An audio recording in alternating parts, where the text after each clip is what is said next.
Bonjour, j'espère que vous allez bien. Bienvenue sur ma chaîne YouTube. Si vous êtes nouveau, n'oublie pas d'abonner, activer la cloche de notification pour que vous ne ratez pas aucune de mes vidéos. Si ça fait, on se commence.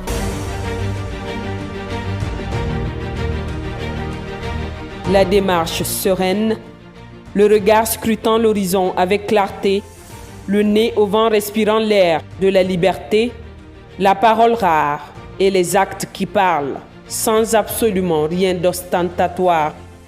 Le colonel Mamadi Doumbouya n'a jamais été autant déterminé à conduire à bon port le bateau de la transition en cours pour un retour à l'ordre constitutionnel conformément au compromis dynamique scellé avec la CEDEAO et qui se décline en 10 points essentiels, à savoir le recensement général de la population et de l'habitat, le recensement administratif à vocation d'état civil, l'établissement du fichier électoral, l'élaboration de la nouvelle constitution, l'organisation du scrutin référendaire sur la nouvelle constitution, l'élaboration des textes de loi organique, l'organisation des élections locales et communales, l'organisation des élections législatives, la mise en place des institutions républicaines et l'organisation de l'élection présidentielle. Pour donner un caractère d'inclusivité à cette démarche, des dialogues tout azimuts sont initiés tant sur le plan social que politique et conduits avec dextérité par les religieux, les 3 facilitatrices, sous la supervision du Premier ministre, chef du gouvernement. L'objectif étant d'amener l'ensemble des forces sociales et politiques de la Guinée à se prononcer sur la conduite de la transition. Convenir dans un élan patriotique à sa bonne conduite pour des élections libres et transparentes auxquelles ne prendront pas part les acteurs actuels de la transition, à commencer par le premier d'entre eux, le colonel Mamadi Doumbouya. Je tiens à rassurer l'opinion nationale et internationale que mon engagement est et reste le même. Il n'a pas changé d'un point, conformément aux articles 46, 55 et 65 de la Charte de la transition. Ni moi, ni les membres du Comité national du Rassemblement pour le développement, ni les membres du Conseil national de la transition, et encore moins les membres du gouvernement ne seront candidats aux futures élections. Chaque étape de mise en œuvre du chronogramme de la transition est étalée au grand jour, discutée avec les acteurs sociaux et politiques pour ne laisser aucune chance aux plus dubitatifs d'entre eux. Je les lance un appel solennel. La porte de ce cadre de dialogue leur sera toujours ouverte. Ils peuvent le rejoindre à tout moment. C'est notre souhait. La rencontre du vendredi 28 avril 2023 avec le ministre de l'Administration du Territoire et de la Décentralisation est la preuve éloquente qu'aucune démarche solitaire n'est de mise dans l'exécution correcte du chronogramme de la transition. Le ministre Mori Kondé l'a réitéré. Les 10 points du chronogramme de la transition, en dehors du principe de retour à l'ordre constitutionnel, vont entraîner des changements qualitatifs au niveau de l'administration publique guinéenne. D'ores et déjà, des actes ont été posés dans ce sens. Il s'agit notamment de la création et de la codification de 362 centres principaux d'état civil, l'institution par décret du Programme national du recensement administratif à vocation d'état civil, l'élaboration du projet de cahier de charges de l'établissement du fichier électoral, l'élaboration des outils de collecte et de création des centres de vote, l'organisation par le CNT du symposium sur le constitutionnalisme auquel le président de la transition a pris part.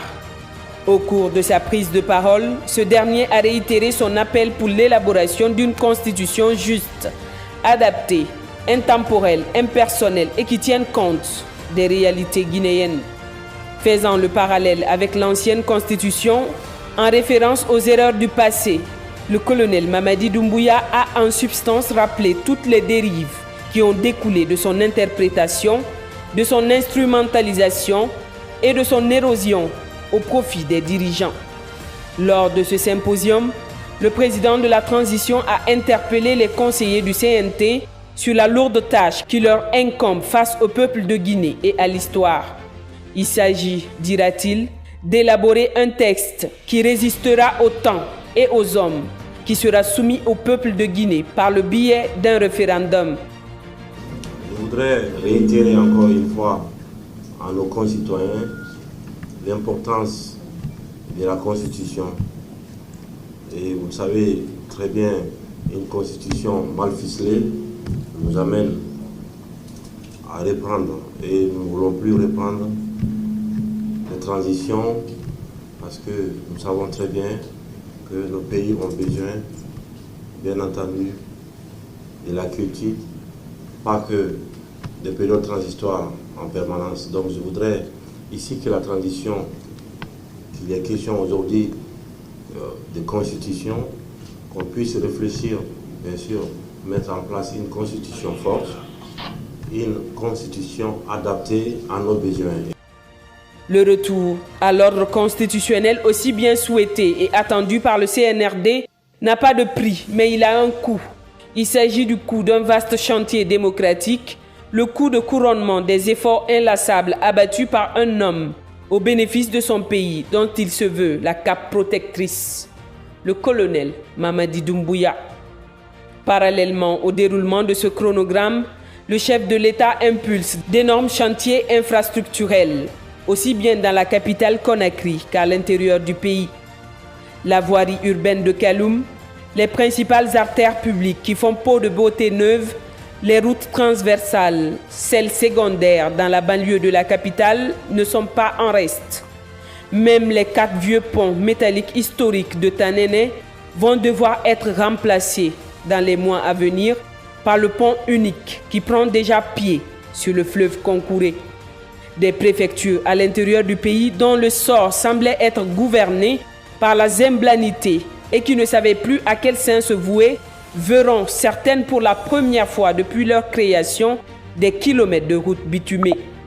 La préfecture de Tougué, 15 km, celle de l'Elouma, 9,5 km, la préfecture de Koubia aura 9,3 km, celle de Mali aura 17,1 km, la préfecture de Kindia, 8,5 km, la préfecture de Gawal, 10 km de bitume, la préfecture de Koundara, 8,3 km, celle de Dabola, 8,1 km, la préfecture de Macenta, 11,2 km, celle de Yomou, 11 km et celle de Kerouané, 11,33 km de bitume. Pour la préfecture de Kerouané, faut-il le rappeler, il s'agira des premiers kilomètres de bitume depuis sa création. Que dire du méga projet de Simandou, avec un accord redynamisé au profit de la population guinéenne dont les travaux ont été relancés le samedi 18 mars 2023. Nos compatriotes, récemment victimes de xénophobie en Tunisie, ont été secourus en premier parmi tous les subsahariens frappés par le même sort, et ce, dans un aéronef floqué des couleurs nationales. Les cris de détresse des Guinéens au Soudan, partout dans le monde, trouvent des réponses auprès de la machine diplomatique impulsée par le colonel Mamadi Doumbouya. Pour lui, chaque Guinéen compte. Voilà comment se définit l'homme du 5 septembre, le colonel Mamadi Doumbouya, le chef suprême des armées, qui arrime à toutes ces réformes la lutte implacable contre les prévaricateurs de l'économie nationale. Car si le colonel Mamadi Doumbouya prend sous sa cape protectrice son peuple, il manie également l'épée contre les corrupteurs et détourneurs de deniers publics. Une volonté politique affichée qui séduit les partenaires techniques et financiers de la Guinée, les institutions de Bretton Woods dans un contexte international pourtant austère. L'autre caractéristique de l'homme du 5 septembre 2021, c'est bien l'assurance qu'il dégage dans sa gestion des affaires publiques, le calme agissant qu'il impose face aux défis de son pays. Et cela porte des fruits juteux. La Guinée sous le CNRD impose sa présence dans le concert des nations du monde. La Guinée est fréquentée et fréquentable. L'accréditation d'une trentaine d'ambassadeurs à Conakry le confirme. Dans le sillage de cette embellie diplomatique, le très respectable président de la République du Rwanda a élu domicile les 17 et 18 avril 2023 à Conakry. histoire de prendre place auprès du colonel Mamadi Doumbouya dans la conduite des chantiers de refondation de son pays, l'encourager et discuter du raffermissement des relations entre les deux pays, tout un symbole. Et ce ne sont pas quelques adeptes de Méphistophélès, friands des univers fantasmagoriques imaginaires et les paracosmes de leur gourou, qui l'empêcheront de réussir ce pari pour le peuple souverain de Guinée. En effet, le colonel Mamadi Doumbouya n'est fort que d'une chose, le soutien total et inconditionnel de tout un peuple, debout comme un seul homme pour accompagner son combat pour le développement de la Guinée. Une Guinée qu'il voit grand dans les prochaines décennies. Une Guinée dont il prépare les futures élites.